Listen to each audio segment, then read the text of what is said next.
Hello， 大家好，我係 Carrie 啊，溫哥華嘅地產經紀。咁踏入2026年啦，今次咧係我哋咧第一條2026年嘅買屋分享片啦。咁我哋咧而家咧就喺 Richmond 一個叫做 South Arm 嘅社區啦，佢就係比較南邊嘅啦。咁我哋呢個社區咧就挨近住喺漁人碼頭啦，同埋挨近住 Ironwood 嘅中間嘅。咁係一個好方便嘅社區啦。而我哋今次放售嘅咧係一間咧2600、2700尺嘅獨立屋。咁喺70年代嘅時候起好。但係咧，佢入邊咧已經係全部裝修翻新過嘅。喺上一手業主喺而家呢一手業主買入嚟嘅時候，咁大家見到咧，由門口嘅呢啲水泥地啦，一啲咧比較工業風嘅園藝啦，到成間屋咧佢都做過晒嘅。咁呢一間屋咧有幾個唔同埋好特別嘅賣點啦。咁我哋好快同大家分享一下啦。首先咧，佢就係一塊好靚嘅地嚟嘅，7700尺嘅土地面積，好闊嘅面寬，係80尺嘅 frontage， 而且咧呢度咧間屋係極之 low maintenance 嘅。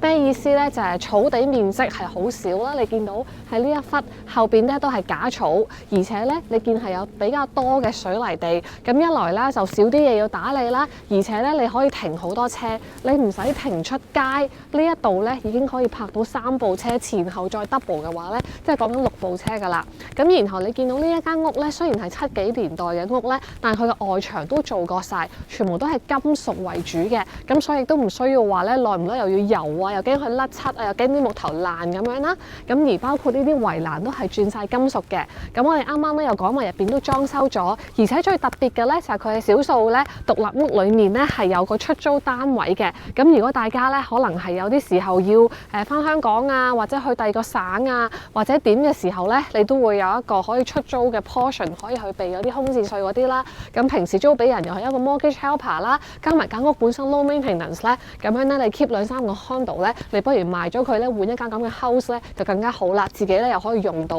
我哋今次喺香港嘅時候同大家分享咧嗰個分享會咧，我哋講咗點樣買屋啦，又講咗話幾時賣啦，最後都同大家分享咗而家嘅市場係買啲乜嘢嘅。好似我哋呢一間嘅獨立屋嘅咧，我哋嘅掛牌價咧就係209萬啦，你就可以買到咧塊地係7700尺，間屋裡面咧係2600幾尺，上下2層，好多間房嘅，上邊有4間房加一個書房，樓下出租單位仲有一個房嘅。嗱，門口入嚟咁咧就係佢格局咧係改過噶啦，所以咧係好闊落嘅。入到嚟就唔會話好多長梯阻住。咁咧佢咧上下2層咧出租單位咧喺呢一度嘅門嘅後邊，咁所以咧係隔絕咗啦。我哋今日唔會入去睇噶啦。咁呢一度咧就已經係一個好長方嘅，有一個大嘅客廳範圍啦，中間係飯廳啦，後邊係廚房，跟住有堂梯就上樓上嘅。咁你見到呢一度嘅面積咧已經好闊落啦，可以擺大台啊，再打機啊玩啊，甚至擺部跑步機做運動都得。而且門口呢一度咧仲有個好大嘅，你可以當係釘啊，擺部琴啊都得嘅。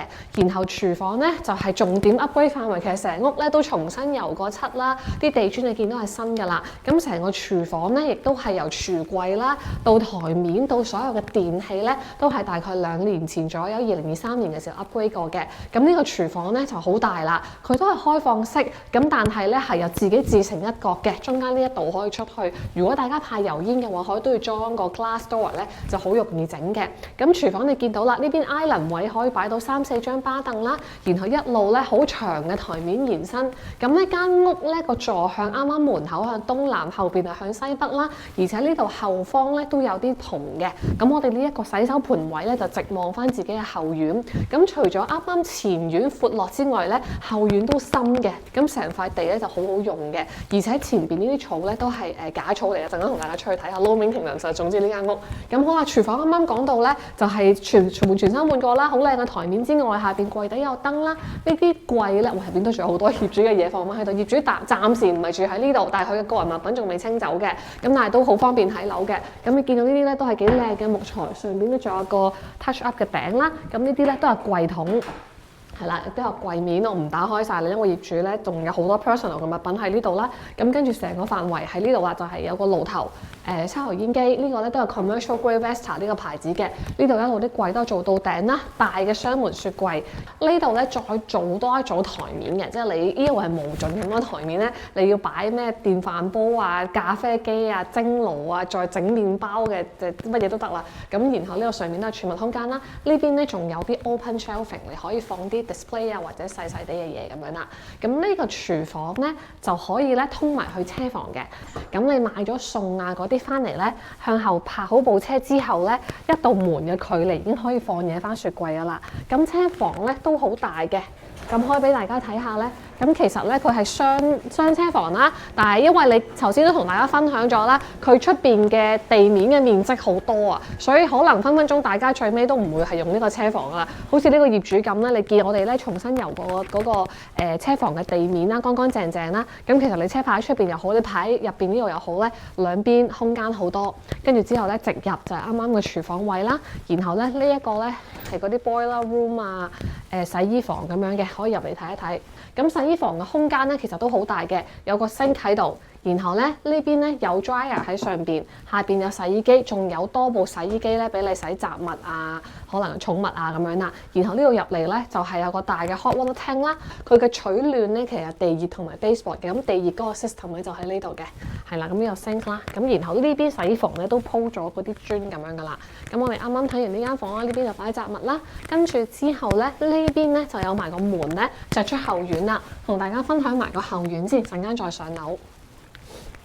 嗱，我哋啱啱講咗話咧 low maintenance 啦，因為嚟到呢邊咧，基本上係假草為主，而且咧呢一塊地咧係方方正正嘅，係啦。我哋啱啱講咗咧面寬80啦，所以呢個後邊嘅闊度都係80啦，而呢個深度咧差唔多係96嘅，因此你會發現咧，我哋呢間屋加埋草地到去到隔離屋咧之間個距離好遠嘅。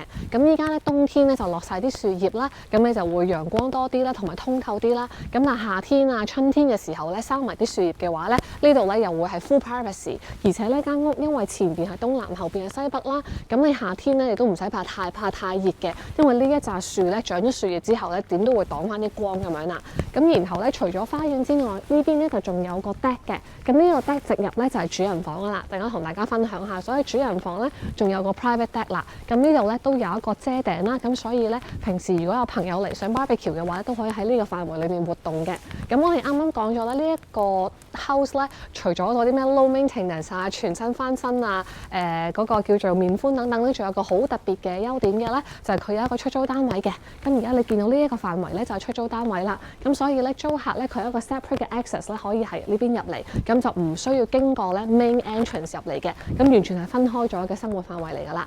好，咁我哋依家咧就睇咗後院之後咧，我哋就翻入去屋裏面咧就睇埋樓上啦。同埋呢啲基本上都呢啲係木膠嚟嘅喎，即係呢啲係仿木嘅金屬，令到個外觀咧會靚少少。咁但係其實都係 low maintenance 嘅，包括呢啲都係stucco 水泥咁樣嘅咩聲嚟㗎？雀仔咯，咁鬼嘈嘅，係啦，金屬水泥。咁你基本上嗰隻衰嘢啊？邊度啊？係咪啊？邊度啊？呢係松鼠嚟嘅喎。唔係咩嚟㗎？呢隻係咯。松鼠嚟嘅喎，係啊，好得意。做咩咁高嘅佢？唔知。但係我哋而家望住嗰忽毛係屎忽啦，好得意啊！好似係咩雀嚟咁？係啊，奇怪，係佢叫咩？唔係，頭先係雀叫。唔好理佢。唔好理 ，OK，繼續發表。跟住我哋入翻去先。咁我哋咧翻嚟廚房呢一度咧，啱啱仲講漏咗嘅，樓下呢一度咧仲有個洗手間嘅。咁所以咧，如果你要去洗手間，甚至你翻嚟咧，你想沖一沖涼啊，樓上唔夠廁所用啊，夠沖涼嗰啲咧都有嘅。咁呢啲洗手間咧都係成個 renovate 晒㗎啦。基本上你見有牆磚啦，有兩個嗰啲叫做shower head 啦，然後玻璃嘅成道玻璃門、櫃、鏡，全部都整過晒㗎啦。好，咁我哋上樓上睇一睇先。咁呢一度咧採光嘅話，都有呢啲磨砂嘅玻璃啊，係啦，咁所以咧又有啲光入嚟，又會多翻少少 privacy 啦。咁而做去樓上嗰條梯嘅話咧，當時裝修嘅時候咧，都將佢 open 咗，變咗做玻璃嘅，咁所以感覺上上下會再通透啲同光猛啲。咁啱啱大家望到樓下嘅廳啦，上到嚟樓上咧都唔係即刻係房嘅，佢仲有一個大嘅 family area， 所以話你係好容易可以分開樓上嘅自己嘅空間啦，同埋樓下嘅會客空間。咁你喺上邊啲小朋友喺度玩啊、打機啊，或者你想喺度上面擺部琴啊，都係一個好大嘅空間啦。而且咧呢一度係向南嘅、東南嘅，所以晏啲咧會好靚陽光啦。同埋咧佢亦都有個細細啲嘅露台咧喺前邊嘅。咁呢個就唔係好大嘅露台啦，但係都可以咧擺到個 coffee table 咁樣咧。咁你夏天咧冇咁凍嘅時候咧，就可以 enjoy 一下咁樣啦。好，咁咧，然後我哋就開始睇房間啦。出租單位就有一個房啦。咁今日睇唔到，但係我哋有個 floor plan 可以俾大家分享到咧，係一個400-500尺左右嘅 one bedroom 嘅 suite 嚟嘅，裡面都有晒廚房啊、洗手間啊、洗衣房咧，就自己自成一角啦。好，咁然後咧，我哋由主人房開始睇起。其實主人房咧可以話係孖房嘅設計，睇你點睇啦。我哋咧可能會將佢 decorate 成2間房啦，或者1房1書房。入嚟呢一個位咧，大家可能以為咧就係呢度放床啦。其實呢一個咧，依家業主咧就將佢當做係 walk-in closet 嘅，就做晒啲櫃。但係你會聽到我呢個 walk-in closet 直頭回音咧，就知道幾大啦。因為咧你拆咗佢啦，或者你 close up 咗佢之後，呢邊係可以放床嘅。咁所以咧，大家係可以將佢當做書房，甚至 nursery room 啦。如果你有 BB 房嘅話，可以將佢當做 BB 房啦。亦都有窗可以採光嘅。咁呢度有門閂埋，呢一度咧可以裝翻到門，而家暫時冇嘅。咁然後呢邊咧再有一個 open area 當係書房仔咁樣，跟住咧呢個裏邊咧就係主人房啦。咁主人房咧都係超級大嘅。基本上你見到咧呢一間主人房嘅 size 咧係我哋好多時睇緊2間房咁大嘅，而且佢好好用，因為佢係長條型。佢有啲房有時咧太大一個正方形，你反而唔知點擺傢俬。呢一隻房咧佢就係長條型，你床靠咗呢邊擺啦，嗰邊咧仲可以咧係一個 sofa 休憩嘅 area， 擺個電視機咁所以呢一邊咧都幾 private 嘅。跟住咧，而且因為咧佢係佔咗成間屋嘅前後，所以好少房間咧最多係 corner 多個窗啦。呢間咧直頭係南北通透嘅，咁亦都有前邊嘅陽光，咁亦都可以後邊咧就通風睇翻後院，咁好特別嘅一個主人房嘅 setting 嚟嘅。而且啱啱都講咗啦，主人房咧佢仲有一個特色嘅，就係咧佢將主人房咧都裝咗個冷氣。咁所以咧，亦都唔需要怕主人房瞓覺熱啦。咁呢邊咧有個自己嘅露台啦，可以落翻去下邊花園。咁咧呢度咧都係啲屋頂金屬嘅材料啦。呢個亦係 low maintenance。我諗嗱，唯一就係呢啲需要 maintain下呢啲係木頭嚟嘅。係啦，好入翻嚟先。木頭嚟咩？唔係木頭嚟啊！都係金屬嚟㗎。膠啊！我下邊嗰啲都係膠嚟㗎喎，係嘛？哇！真係全部 low maintenance 咯，真係幾好喎！真係。主人房咧睇完啦。未睇完，仲有個廁所。咁呢度咧就係主人嘅洗手間啦。咁好長條形嘅一個成個台面，咁啊 double sink。然後咧呢啲咧都係儲物空間嚟嘅，亦都有塊大鏡，亦都好多光好多燈啦，拉晒啲燈啦。然後洗手間咧都有個大窗向翻後院。然後呢邊咧係一個好大嘅 shower stall。咁咧業主咧呢一段時間冇喺呢度住啦，但係都maintain得好乾淨嘅。咁呢邊咧亦都係一樣係有2個嘅 shower head 咁樣啦。好座廁咧都係嗰啲電動洗 pat pat 嗰啲座廁 upgrade 咗嘅。好啦，咁主人房終於睇完啦，睇主人房睇好耐。咁樣咧好啦，咁我哋主人房係自成一角啦，然後去到嗰邊開始咧，仲有3個房嘅。嗱，而家其他房好多就愛嚟放咗雜物啦。咁呢啲咧，大家 imagine 冇咗雜物嘅話，都係床啦。咁啊向翻後院，呢個係樓上嘅第2間房。跟住咧，樓上咧就有2個廁所嘅，啱啱主人房嘅廁所啦，同埋呢一個咧都做咗 double sink 啦，有窗，然後後邊咧都有成個 shower 嘅。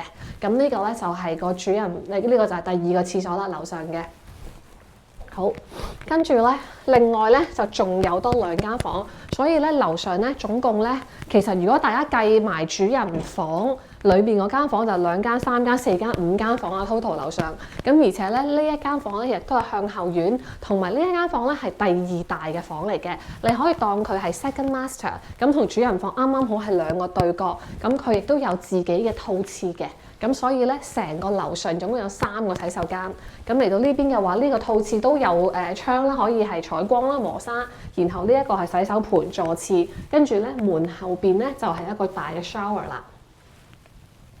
好，然後咧我哋睇埋最後一間房。呢一間房咧就向翻前院嘅。咁依家都係擺雜物為主。咁呢間房其實都大嘅，而且每間房都有衣櫃啦。咁呢個咧望翻前院嘅細馬路，有啲樹蔭咁樣啦，都好大啊！呢間你都見到而家係拍埋咗一邊咧係雙人床啦，咁所以你擺中間直頭擺張 king size 都冇問題嘅，而且呢度有個好深嘅一個 size， 呢邊再做書房，所以其實每一間房咧都好四正好大。咁我哋啱啱講咗咧，樓上有3個廁所嘅，呢個自己有套廁啦，呢間房同埋隔離呢間房咧就 share 呢個洗手間啦，然後啱啱就講咗嗰邊就主人房，再孖一個第二間房喺裏邊，你當 nursery room 綁釘都得啦。咁呢個咧就係成個樓上嘅空間啦。好，咁我哋落翻去先，落翻嚟樓下咧就冇房，後邊入邊係出租單位，跟住亦都有個 full bath 嘅。咁我哋成間屋嘅空間咧就介紹咗啦，不如又同大家出街睇下呢個街區啊。呢個物好襯啲石頭，係咩？咁我企喺度石頭度先。好啦，咁咧我哋咧分享完間屋嘅裏邊啦，又分享咗間屋嘅面寬啦。咁我哋又睇下呢個街區啦。因為咧買賣獨立屋嘅時候咧，我哋同 condo 啊嗰啲好唔同嘅，都要睇下你啲鄰居啦，睇下條街啦嘈唔嘈啊？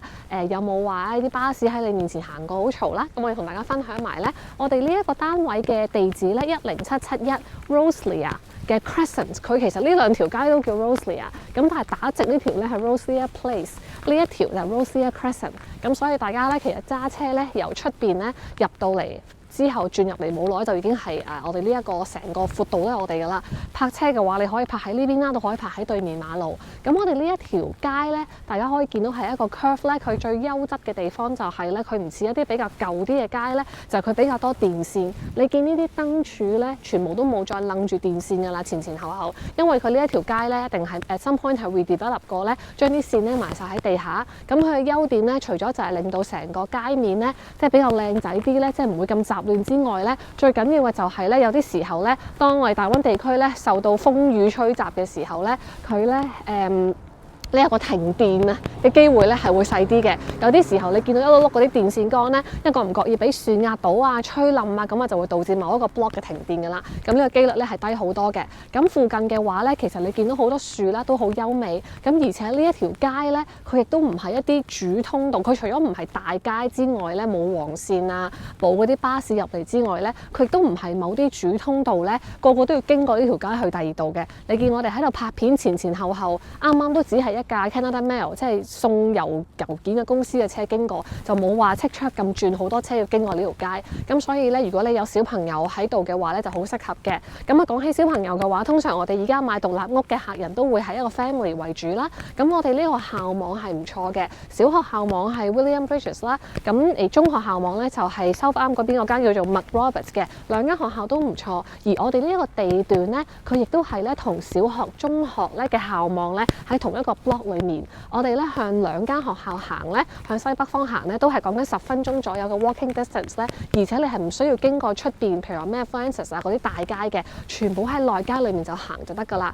咁所以咧，尤其去到中學，小朋友想自己返學啊、踩單車嘅話咧，就會安全好多啦。咁而我哋呢一個位置咧，亦都係屬於 Richmond 嘅南邊。傳統嚟講 ，Richmond 南邊嘅話咧，已經係一個比較好嘅社區嚟㗎啦。咁我哋咧亦都咧同 Ironwood 咧係比較相對近啦。咁呢個就好方便大家要去嗰度買餸啊，要去嗰度食嘢啦。即係我哋上次分享嗰個 Ironwood 嗰邊嗰間 townhouse 嘅時候咧，都同大家去食過呢個豬手，唔知有冇朋友去試過啦？咁嗰邊都係一個好成熟嘅 mall 㗎啦，衣食住行乜都有啦，超級市場啊、銀行啊等等嘅。咁如果大家中意啲鬼佬式嘅生活，中意去漁人碼頭嗰邊嘅話咧，亦都係一條路咧就去到啦，好快嘅。咁當然啦，喺圍內 Richmond 裏邊，我哋上翻去 Richmond Centre 嘅話，再耐都係10零分鐘揸車就到㗎啦，亦都有巴士咧喺出邊大街，咁就好方便啦。好啦，咁我哋今日嘅分享咧就差唔多啦。咁我哋呢一間屋咧10771 Roselia Crescent 咧，咁將會喺未來1週掛牌啦。咁我哋嘅掛牌價咧就會係209萬啦。咁仲有就最重要嘅就係咧，因為係獨立屋啦，所以我哋有 floor plan 啊、平面圖啊、有3D 圖等等嘅資料咧。大家如果想睇嘅話咧，可以上我哋嘅網頁 careyquay.com/10771咧，咁我睇下啲咩資料啦。咁希望今日呢個 video 咧可以幫到大家了解更加多獨立屋啦，亦都希望呢一間屋咧係你哋有興趣嘅選擇啦。多謝大家，拜拜，下條片見。